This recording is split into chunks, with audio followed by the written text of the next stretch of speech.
Start my speech in 3, 2, 1. Now, the government has said that the justification of these victimless crimes are because the root of these crimes is due to the fact that the government could not meet their social contract to provide people's needs, and because the fact that these people live in a world where they cannot change their social or financial situations. Now, this is not enough of a justification for what they've done because of the fact, one, government is still trying. Government is doing their best to try and connect with these less fortunate people through aid, food stamps, and etc.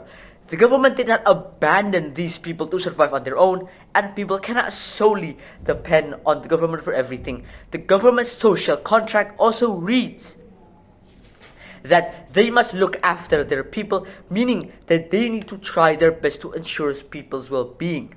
And sometimes it means that they need to make a hard decision that can ultimately lead to the well-being of people. Such, for example, is making harmless crime a criminal act.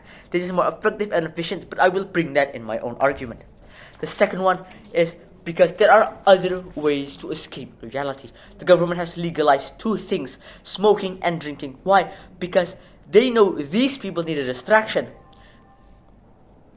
Even though drinking and smoking is bad, it affects are small compared to things like drugs.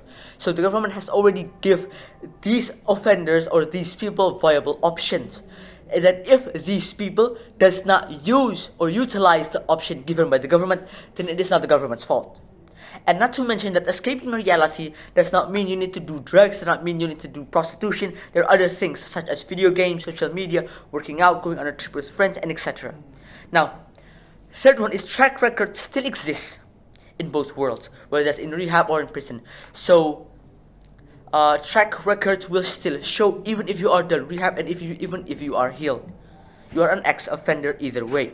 Now, the second one is this is not effective because if people are given chances and chances over and over again, like for example in rehab, the people are going to treat rehab lightly before treat rehab as in like some sort of a step before they're relapsing again. These people are treated too kindly and softly that will make these people see that it's okay because the punishment is not something that could damage me or it's not something that could harm me in any way. Now, moving on to my speech, the first one is the burden of proof. Our burden of proof is why our side of the house is more effective than theirs. And the problem in that house is that people can continue doing this again because rehab is not effective. Once again, I'm going to bring that in my argument. And the second one is that the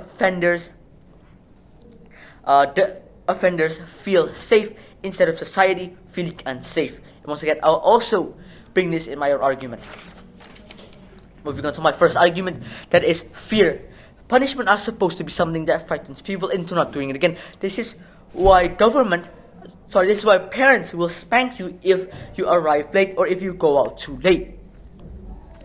Punishment needs to hurt someone, whether that's physically or psychologically or mentally. And if we do rehab, then people are going to be comfortable doing it again because they just need to go along to rehab before doing it again. Not to mention that not everyone wants rehab. A lot of people prefer just to live the way they are because because they are comfortable doing it. But because it's a criminal act in our world, then people are forcefully taken to jail and away from these substances and these women. It is urgent for us to put people in prison instead of rehab because it is the most effective way to strike fear on the offenders. If someone is scared of doing something, then they probably would not do it because there's something inside of them that is too afraid of even just trying to do it. But if that someone is the only thing that holds him back is only his moral compass, only his feeling that it's not morally just or morally correct of him doing this, then they will most likely doing it again because trying to overcome your moral compass is way easier than trying to overcome your fear. Second one is effects to society. Offenders are of course also come from society itself. These people are known in their neighborhood of course, but then what happens when these offenders did not heal from the rehab, which is by the way is very possible because the outcome of rehab is not consistent. Why? Because everyone is different. There are people who do this to escape reality and regret what they've done and want to change. There are people who are already addicted but still want to change, and there are people who just completely addicted and doesn't want to change to begin with.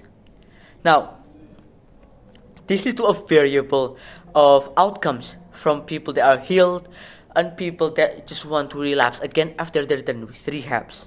And what more is these people that did not heal is uh, is unsafe for the people in the society. So, for example, if a neighborhood has a rehabilitation center, these people that come out of rehab has a big chance to relapse again, which makes the people in the neighborhood quite afraid because there is a continuous offender on the loose, which the government is not doing anything because what they done is too soft and too kind for these offenders to begin with. So, for example, if you have a child and you know that this area has a repetitive offender, even though they have gone to rehabs multiple times, you do not want to take your child into that neighborhood. Now, this is why when we put into prison, we make this area different from the offenders and from the society.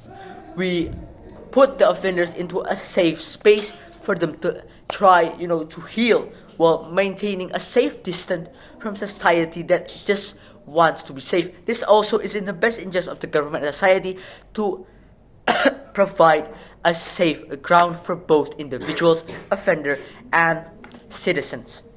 Now, the third one is doing this because of the fact that a lot of people continue to relapse. This makes the industry continue to grow. The industry uses these people that continues to rehab because of the failure of the government to make them heal and to drop the rates of the crimes.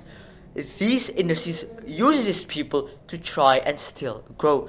But in reality, if we make them go to prison, they do not have access to drugs, to women. Therefore, these drug empires and these clubs does not have their own customers. Their customers are locked away. Therefore, it's a decrease on the rate of people actually doing it and decrease on the profit that is made by the industry. The industry continues to suffer if we put their customers to prison instead of just putting them to rehab and just waiting for them to possibly relapse again.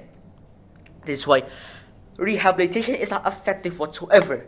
And this is why if we put them in prison, it will benefit all of us, society, government, and also will try to make a blockade for these drug empires, for these clubs to finally stop growing. That is why we are so proud to oppose.